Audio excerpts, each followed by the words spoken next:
Hi everyone, welcome to Saima academy. Guys, ये ना हमारा लास्ट पार्ट है जो ये मॉडल क्वेश्चन पेपर सॉल्व कर रहे हैं हम इसमें हमें 2 ही क्वेश्चन सॉल्व करने हैं, लास्ट के 2, 29th और 30th। उसके बाद ये पेपर हमारा ख़त्म हो जाएगा और फिर हम बाकी कुछ और करेंगे। तो अभी देखो यहाँ पे ये 29th क्वेश्चन है हमारे सामने। क्या है इसके अंदर? किसी अवतल लेंस की फोकस दूरी 20 सेंटीमीटर है। एक अवतल लेंस है, उसकी 20 सेंटीमीटर फोकस दूरी है। बिंब को लेंस से कितनी दूरी पर रखें? बिंब की दूरी निकालनी है हमें कि इसके द्वारा बिंब का लेंस से 15 सेंटीमीटर दूरी पर प्रतिबिंब बने। जो प्रतिबिंब बने वो 15 सेंटीमीटर दूर हो, तो यानी कि प्रतिबिंब की दूरी दी हुई है। प्रतिबिंब की प्रकृति, आकार तथा आवर्धन ज्ञात कीजिए। A concave lens has focal length of 20 centimeter. At what distance should be the object from the lens be placed so that it form an image of 15 centimeter from the lens? Find the nature, size and magnification of image. Concave lens है, उसकी focal length दी हुई है। ये भी दे रखा है कि जो इमेज बनी है वो 15 सेंटीमीटर बननी चाहिए लेंस से। तो ऑब्जेक्ट को कितनी डिस्टेंस पे रखा जाए, तो उसकी नेचर, साइज, मैग्नीफिकेशन वगैरह सब बताना है।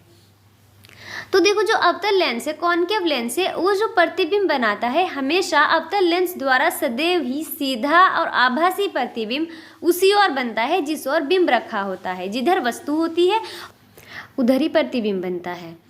A concave lens always forms a virtual erect image on the same side of the object. Concave lens की जो इमेज बनती है हमेशा वर्चुअल होगी, इरेक्ट होगी और ऑब्जेक्ट की साइड ही होगी। तो अब हमें इसके अंदर क्या क्या दे रखा है? एक तो दे रखी है इमेज डिस्टेंस, प्रतिबिंब दूरी, जिसको हम v से शो करते हैं, वो है 15 सेंटीमीटर। तो कॉन्केव लेंस की हमेशा इमेज की डिस्टेंस होगी जो, और जो ऑब्जेक्ट की डिस्टेंस होगी हमेशा निगेटिव होगी, तो v = -15 सेंटीमीटर होगा। फोकस दूरी दी है, फोकल लेंथ, कॉन्केव लेंस की फोकल लेंथ भी माइनस में होती है, तो -20 सेंटीमीटर फोकल लेंथ हो जाएगी।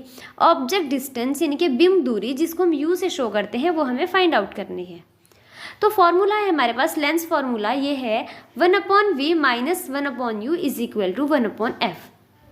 v क्या है? ऑब्जेक्ट इमेज डिस्टेंस, प्रतिबिंब की दूरी, u ऑब्जेक्ट डिस्टेंस, बिंब की दूरी यानी वस्तु की दूरी, और f क्या है? Focal length. हमें चाहिए यहाँ से क्या? u चाहिए। तो u है यहाँ से, अगर हम इस फॉर्मूले को u को अलग निकालें, 1/u = हो जाएगा 1/v - 1/f। क्योंकि 1/u माइनस का है, इसको अगर हम लेफ्ट साइड भेजेंगे तो ये प्लस का हो जाएगा, और 1/f को जब 1/v की साइड लाएंगे तो ये माइनस का हो जाएगा। तो इस तरीके से हमारा फॉर्मूला बन जाएगा 1/u = 1/v - 1/f।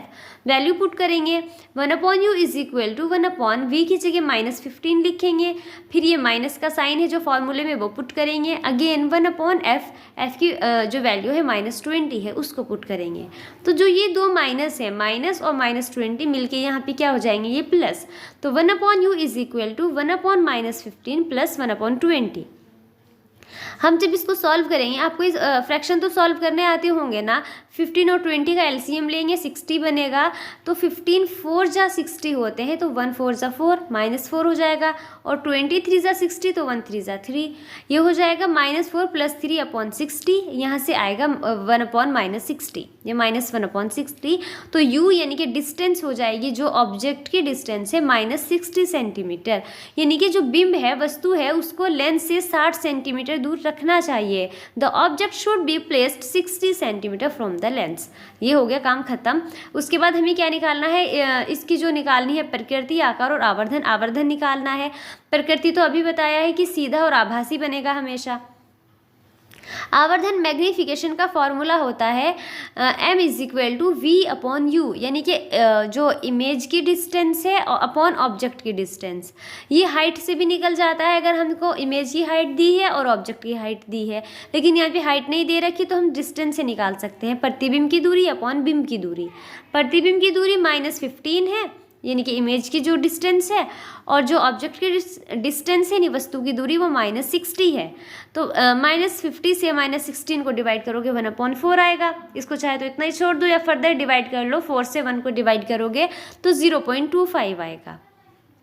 तो जो 0.25 है ये आवर्धन है और इसका जो धनात्मक चिन्ह है यानी प्लस का आया है, इससे पता चलता है कि प्रतिबिंब सीधा बनेगा और आभासी बनेगा।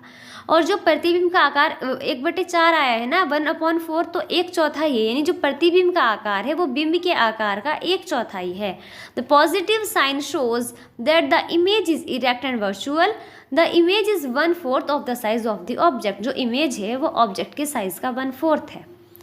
ठीक है, क्लियर हुआ आपको? ये थोड़ा सा डिफिकल्ट होते हैं इस टाइप के क्वेश्चन, लेकिन प्रैक्टिस करोगे और फॉर्मूला पता होना चाहिए बस आपको, तो आप कर सकते हो आराम से। उसके बाद 30th क्वेश्चन है जो इसके अंदर ये पार्ट है, कई सारे पार्ट दिए हुए हैं। तो एक तो है फर्स्ट वाला जो क्वेश्चन है, इसमें नहर सिंचाई की स्थानीय प्रणाली कुल का संबंध किस राज्य से है? Local system of canal irrigation kuhl is related to which state? तो ये एक ना इरिगेशन का सिस्टम है, ये हिमाचल प्रदेश में होता है, कुल नाम उसको दिया है, तो इसका आंसर हो जाएगा हिमाचल प्रदेश। तो सेकंड है जो इसके अंदर, ओजोन परत को नुकसान पहुंचाने वाले एक रसायन का नाम लिखिए। Right the name of a chemical which harm the ozone layer. तो ओजोन लेयर को हार्म करने वाले केमिकल का नाम क्या दोगे आप? क्लोरोफ्लोरोकार्बन, शॉर्ट में इसको CFC बोलते हैं, क्लोरोफ्लोरोकार्बन हो जाएगा। नेक्स्ट पार्ट है इसके अंदर, ऐसे 2 ऊर्जा स्रोतों के नाम लिखिए जिन्हें आप नवीकरणीय मानते हैं। Name 2 energy sources that you would consider to be renewable. Renewable का मतलब है जिनको एक बार ख़त्म हो जाने पे बार बार यूज़ कर सके, वो बार बार वापस से आ जाएं। तो इसके एग्जाम्पल हो जाएंगे पवन ऊर्जा तथा सौर ऊर्जा, wind energy and solar energy. कितना भी इनको यूज़ करो वो फिर से आते रहेंगे, तो वो कभी ख़त्म नहीं होंगे। नेक्स्ट पार्ट है इसका, ऐसे 2 ऊर्जा स्रोतों के नाम लिखिए जिन्हें आप समाप्य मानते हैं। Name 2 energy sources that you would consider to be exhaustible. Exhaustible या समाप्य, समाप्त होने वाले उन एनर्जी सोर्सेज को कहते हैं जिनके जो बनने की प्रोसेस है इतनी ज़्यादा स्लो है कि उनको बनने में मिलियंस ऑफ ईयर्स लगते हैं, करोड़ों साल लगते हैं। तो अगर वो ख़त्म हो गए एक बारी तो वापस से पाना उनको बहुत मुश्किल है, इसलिए उनको समाप्य यानी एग्जॉस्टिबल मानते हैं। तो इसमें आएंगे जीवाश्म ईंधन, जैसे कोयला और पेट्रोलियम है, जो फॉसिल फ्यूल कोयला और पेट्रोलियम है, ये एग्जॉस्टिबल है, समाप्य है। उसके बाद इसमें सेकंड एक और ऑप्शन दे रखा है, और करके अथवा बांध बनाने के लाभ पूछे हैं। बांध बनाने के किन्हीं 4 लाभों को लिखिए। Right any 4 benefits of constructing dams. तो ये देखते हैं, उसके बाद पेपर फिनिश।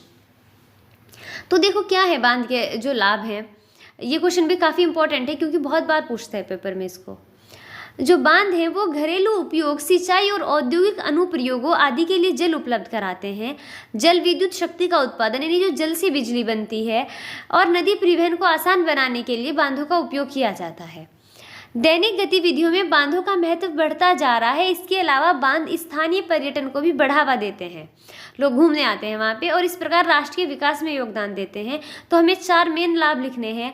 फर्स्ट हो जाएगा जो जलाशय है यानी जो बांध है उनके आसपास जो नहर और झील बनाई जाती हैं, उनमें संरक्षित पानी आवासीय, औद्योगिक और खनन क्षेत्रों को स्वच्छ जल प्रदान करते हैं, जो साफ पानी फ्रेश वाटर प्रोवाइड कराते हैं। जो ये संरक्षित जल है इससे सिंचाई भी होती है, संरक्षित जल सिंचाई उद्देश्यों को पूरा करता है। और जो जल विद्युत जैसे नवीकरणीय स्रोत है, क्योंकि जल से जो ऊर्जा बने वो एक तरीके का, जल से जो ऊर्जा बनेगी वो एक नवीकरणीय स्रोत है। तो नवीकरणीय स्रोत ही हमें ज़्यादा यूज़ करने चाहिए। तो एक तो इससे कितना भी पोल्यूशन भी नहीं होता, प्रदूषण कितना भी नहीं होता। जल विद्युत से ऊर्जा, जो जल विद्युत होती है उससे प्रदूषण नहीं होता, तो इससे हमारी जो ऊर्जा उत्पादन की प्रक्रिया है वो आसान होती है। नदियों और जलधाराओं के जल के प्रवाह को विनियमित करने में मदद करता है और घाटी में नीचे रहने वाले समुदायों की रक्षा करता है। अगर कहीं पे बाढ़ वगैरह आ जाती है, पानी ज़्यादा हो जाता है, तो ये नदियों के पानी का जो रूट है उसको डाइवर्ट कर देता है, बांध की हेल्प से कर देते हैं।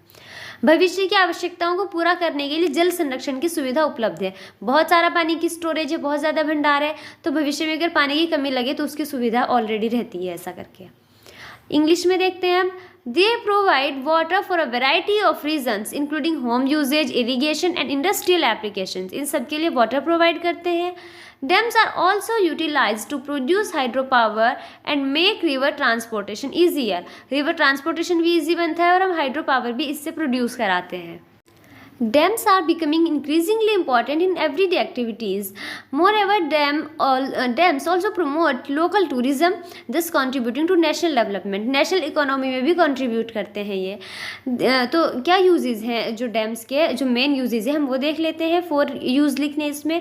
The water conserve in reservoirs provide fresh water to residential, industrial and mining areas. इन सबको फ्रेश वाटर प्रोवाइड कराते हैं। The conserve water states irrigation purposes, जो इरीगेशन पर्पजेज है उनको भी फुलफिल करता है ये water. Facilitates the process of generating energy from renewable sources like hydro power. Hydro power एक रिन्यूएबल सोर्स ऑफ एनर्जी है, तो उससे हमें एनर्जी प्रोड्यूस करने की फैसिलिटी प्रोवाइड करते हैं ये डैम्स, क्योंकि बहुत सारा वाटर स्टोर रहता है। तो जो इलेक्ट्रिसिटी प्रोड्यूस कराते हैं डैम में बहुत हाइट से पानी गिरा के, और जो टरबाइन होती है उसको रोटेट कराया जाता है इलेक्ट्रिसिटी जनरेट कराने के लिए। helps to regulate the flow of water of rivers and stream and protect communities residing down in the valley।